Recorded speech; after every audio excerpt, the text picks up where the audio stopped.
Hello, dear viewer. You're welcome to another edition of your life transforming program, the Gospel Truth Revival Time. The Gospel Truth Revival Time.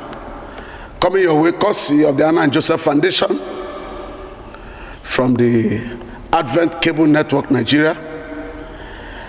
Please invite everyone around you. Join us as we connect to the throne room of God, as we receive grace at this time of need. Let us pray. Father, in the name of Jesus Christ of Nazareth, amen. Thank you for grace and mercies so great that we cannot count them. Bless your name, we magnify you.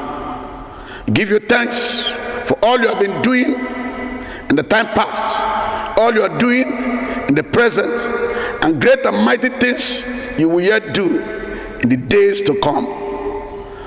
Bless us through your word and make us a blessing by your word. In the name of God the Father, God the Son, and God the Holy Spirit. Amen and amen and amen. Join me to Psalm 66, verse 18. Psalm 66, verse 18. Psalm 66, verse 18. I read, if I regard iniquity in my heart, the Lord will not hear me. If I regard iniquity in my heart, the Lord will not hear me.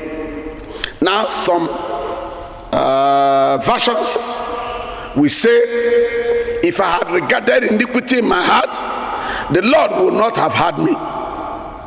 But suffice it to say, from the version we have read, if I regard iniquity in my heart, the Lord will not hear me. And I'm speaking on the theme, let go that sin, let go that iniquity, let go that sin, let go that iniquity. Sin is unrighteousness. Sin is rebellion against God. Sin is disobedience to the commandment of God.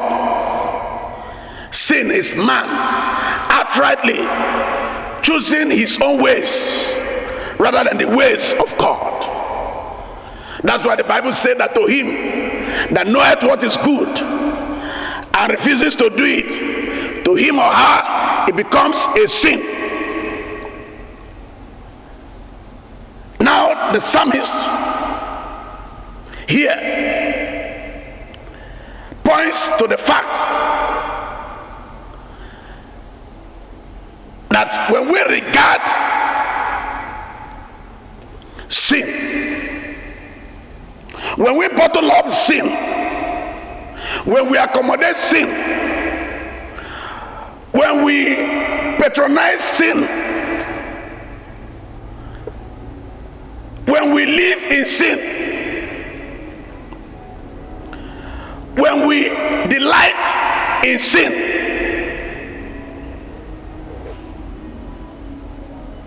the Lord God Almighty will not hear us when we pray. This message is about sin and prayer life. And the basic concern here is that we live in a generation where everybody is a prayer warrior. In fact, time was when churches were termed either orthodox, dead, or living, maybe because of prayer or whatever you call it. But today, even the so-called churches that transform from shrine to churches,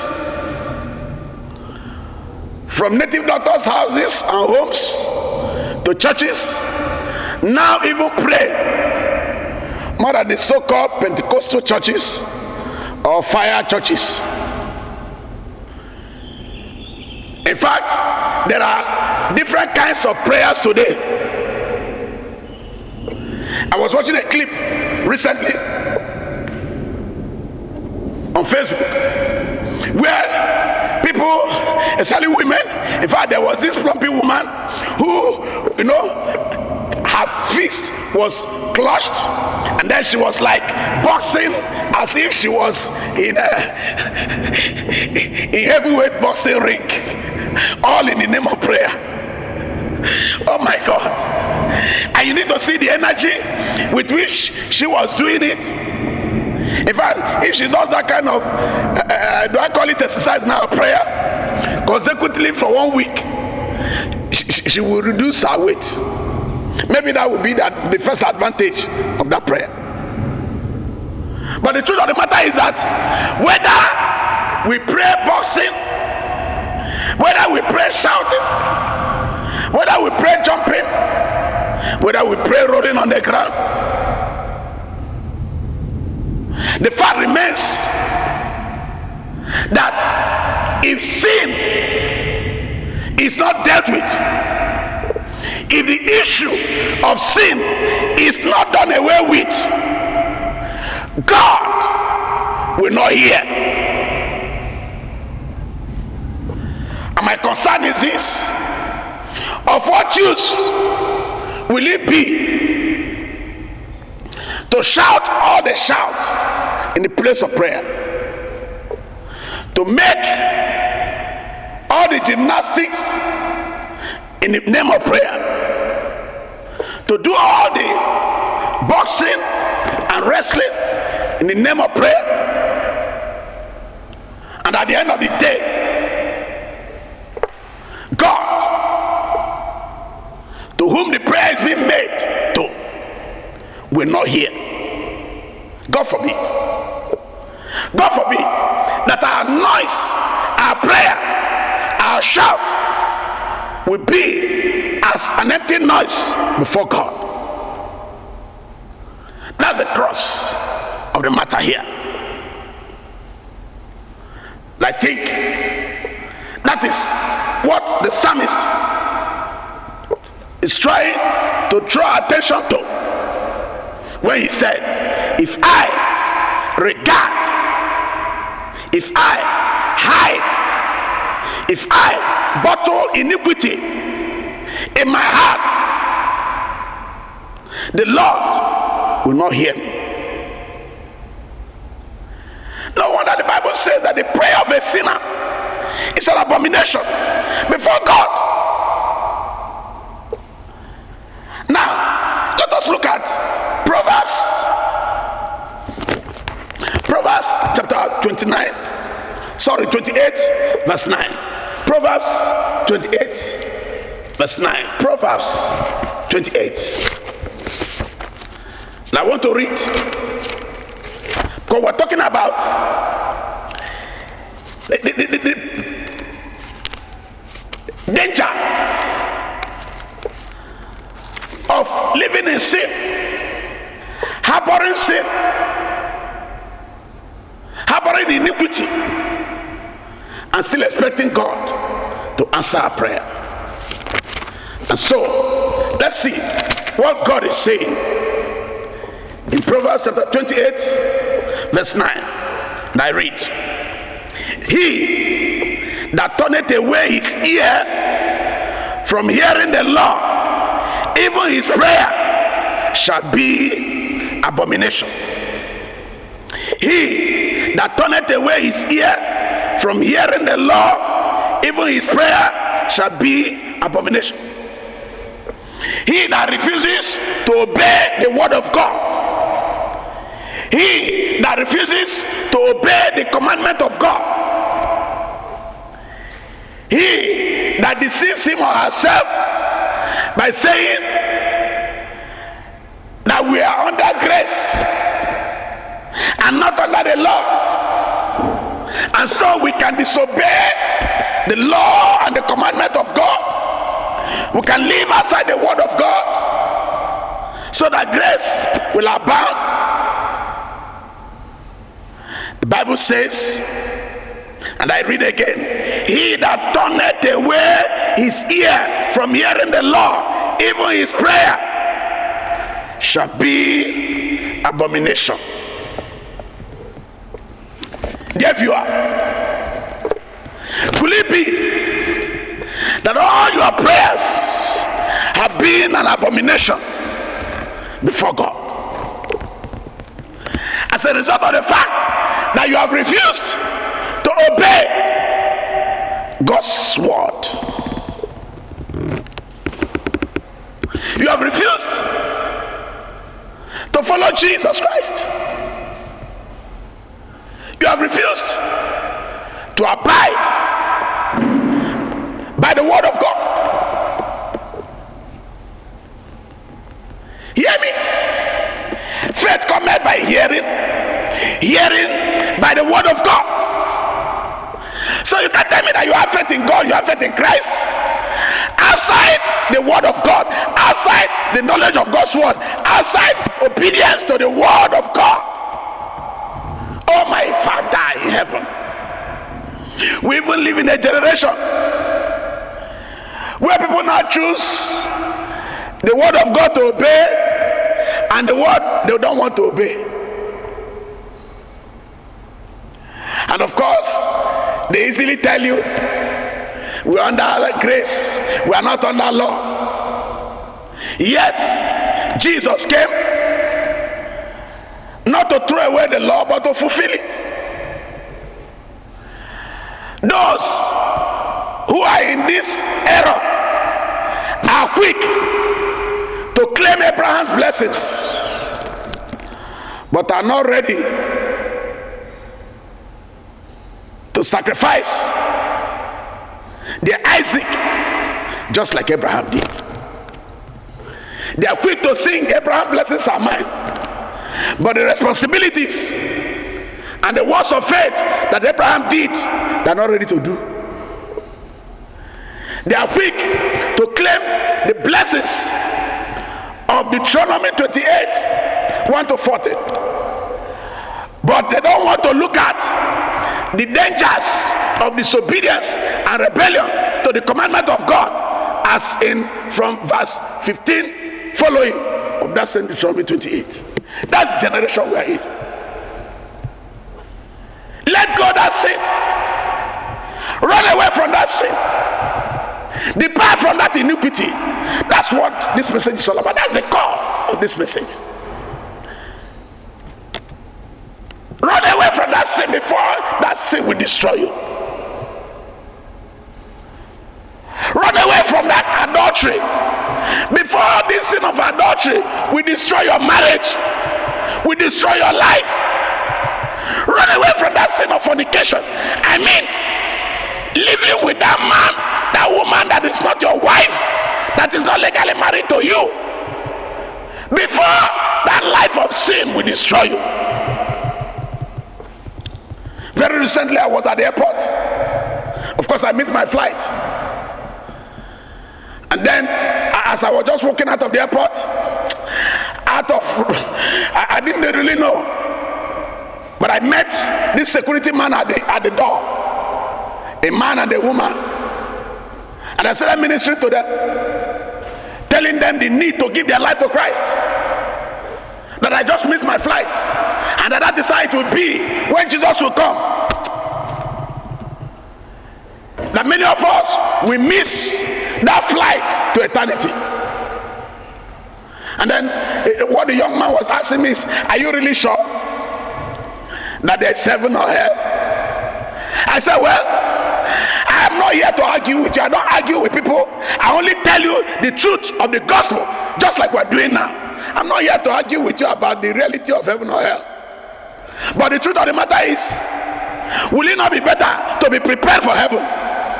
And let it be that it is not true at the end of the day. You have nothing to lose. But what of if you are like me now, having lost my flight? Wouldn't it have been better that I was there, even on time, checked in, and then they now say that the flight will no longer take off by 12 when it was supposed to take off. At least I will not have anything to lose. But now I didn't come on time. The flight I've missed, and then I'm not going to pay extra money in order to reschedule the flight. That's how it's going to be on that day. But what I'm telling you this is that he didn't stop there. The next thing is to ask me, is it good to wed? And those are the things some of us are asking. Is it good to marry? Should I pay bride price? And so on and so forth. If you have chosen to live a life of sin, know that sin has its consequences. Jesus went to John the Baptist to be baptized, not because he should actually be baptized by John. After all, that's why John protested and said, no, if there's anybody that should baptize anybody, you should be the one to baptize me and not the other way around. But Jesus said, in order to fulfill all righteousness. So why are you arguing? Whether it is only traditional marriage or a church wedding, simply because you want to justify your sinfulness, you want to justify your iniquity, simply because you have started sleeping with that girl that you are engaged to even before paying by a price. And now when the church says, until you are wedded, until you present yourself before God, you are not married, you now begin to argue. Where is it in the Bible? Is it everything that Jesus did that was recorded in the Bible? Even the wedding where Jesus did the first miracle, is it everything that happened in that wedding that was recorded in the scripture? But simply when we want to continue our life of sin and iniquity, we begin to ask questions just to justify our sinfulness. Dear viewer, run away from that life of sin. Many have destroyed themselves because of sin, especially sexual sin, which affects the spirit. About 3 years ago, a young man came to me from Warri and told me that he was in a relationship, because the devil knows how to baptize sin with some good names. You are living in fornication, you say you are in a relationship. What kind of relationship? You are living in sin, brother. You are living in sin. Forget about the word relationship and acknowledge that you are living in sin. Sleeping with a woman that is not your wife is sin, is fornication. That's what it is. And so that they have been in this relationship, and then even when they were even in secondary school, not that they were even ready to marry, and then they promised and said that they will marry, and then they have to take an oath. They made an oath, blood oath for that matter. They cut themselves, and then they sucked their blood. This one sucked, this one sucked out. That they were married. Nothing will make them not to marry. The guy was still in the village. The young man went to Warri for greener pasture and was learning how to sell pharmacy or chemist, whatever you call it. Now the next challenge was that as he now went to Warri in the city, he saw life. Maybe he saw more beautiful girls than the one he left in the village with a covenant. Sin will always cage you. Sin will always limit you. Sin will always put you under a fix. Sin takes away your freedom and your liberty. So when God is saying, run away from sin, let go that sin, it is not because God has anything to lose. It is all for your sake, for your welfare, for your peace, for your joy. You have everything to lose if you refuse to repent. That's the matter here. And then what happened? The young man now came to me and said, Pastor, I want you to pray so that this relationship will break. You are the only one that can break it through prayer. I said, okay, if that's the case, I cannot break it with you alone. Call the lady in question. And then we fixed the date and two of them came. And then I said, young lady, your relationship partner. But the truth of the matter is that they are actually partners in sin. Dear viewer, I don't know, you may be married and you say you are in a relationship with a widow. You are actually partners in sin. So I'm helping her. Must you help her and still sleep with her? It is the sleeping with her that is called adultery. That's the sin. There's no offense in helping widows. It's wonderful. It's philanthropy. God will bless you for it. But the sin there is the sleeping together, defiling your marital vow and bed. But in this case now, it's a young man and a young woman who are not yet ready to marry, but they want to be sleeping together. Coming to a conclusion, when the young lady now came, asked her, see what your partner in crime is saying. He said that she has done 4 abortions for this young man, that she is not ready to go away. And I told the young man, now, did you hear? You are the one who even told her to do the abortion. And she did the first one, second one, third one, fourth one. Now you want the relationship to be broken? And I pray for them. I said, look, any one of you that will break the relationship, heaven will knock you down. I pray for them that 2 of them will die together. In fact, anyone who refuses to marry each other will not live to marry. I don't know how you feel, but that was how we concluded that matter and they left. Let go that sin. Let go that sin. Because if you continue to live in sin, the assurance is that your prayer will be an abomination before God. We're coming to a latte. Even in Proverbs chapter 15, hear what the word of God is saying, verse 8. Proverbs 15, verse 8. The sacrifice of the wicked is an abomination to the Lord, but the prayer of the upright is his delight. The sacrifice of the wicked is an abomination, because part of the things we do now is sacrifice. And of course, so many so-called pastors are even eating sacrifices more than spirits do, because their God is their belly. They tell you to sacrifice cow, sacrifice goat, do seed, do that. In sin, if you do all these things without addressing the issue of sin, that your sacrifice will even kill you, will even work against you. The devil will even ride on the wings of that sacrifice to destroy your life. And that's what the Bible is saying here in Proverbs 58, that the sacrifice of the wicked is an abomination to the Lord, but the prayer of the upright, the prayer of the righteous, is his delight. God delights in answering the prayers of the righteous. Dear viewer, are you ready to make amends? I want to conclude by reading James chapter 4 verse 3 as we pray.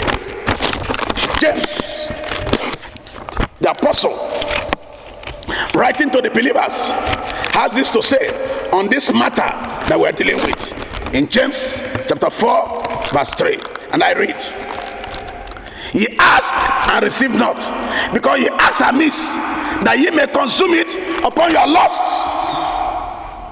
Sometimes we even pray prayers that are contrary to the will of God, and we think that God can be manipulated to answer us. No. Remember, this time is the revival time. Gospel truth. For the Bible says you will know the truth, and the truth shall set you free. So that you will not be wasting your time in the place of prayer and then be thinking that God is dead. God is not dead. God is alive. Therefore, I want to lead you to Christ, because without him, outside him, all your sacrifices, all your efforts will be in futility. But it's not the will of God. Are you willing to submit yourself to Jesus? Are you ready to accept him as your Lord and Savior?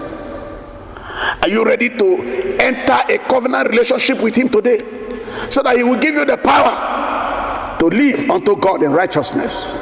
If that's your desire, join me in this prayer. Say, Lord Jesus, I come to you in repentance. Have mercy upon me. Wash me with that blood that you shed on the cross of Calvary. Give me the power to live above sin, the world, and the devil. Give me grace to walk in holiness and righteousness, so that my prayers will not be an abomination before you, so that even before I call, you will answer. While I'm here speaking, you will hear. In Jesus Christ's name, amen and amen and amen. And if you have made that prayer sincerely, I want to let you know that you are good to go, because it's the will of God to give us the kingdom. And therefore pray for you that the grace to live unto righteousness will be multiplied unto you in the name of Jesus Christ. The Bible says that Elijah was a man of like nature. He prayed and was able to stop the course of nature. And that's why the Bible said that the prayer of the righteous availeth much. I pray that from this day forward, your prayer will no longer be an abomination unto God, but that heaven will be open unto you in the name of Jesus Christ. May the Lord hear you. May the Lord answer you.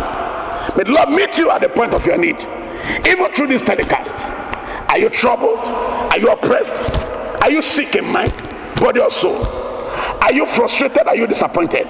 May the grace of God be multiplied unto you in the name of Jesus Christ. May the power of the risen Christ, who raised Lazarus from the dead, bring you out of that dungeon, lift you up, and make you to stand on the solid rock in the name of Jesus Christ. It is my desire that through this telecast, the Almighty God will revive your prayer life, will revive your spirit, revive your soul, revive your body in the name of Jesus. I pray for you, dear minister of God, that the Lord will quicken your spiritual life. Give life to your prayer life, so that as you minister to God's people, there will be testimonies in the name of Jesus.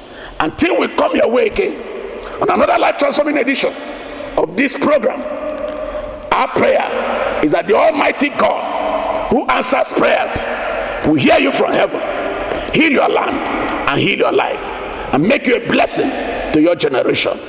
In Jesus Christ's name we pray. Amen and amen.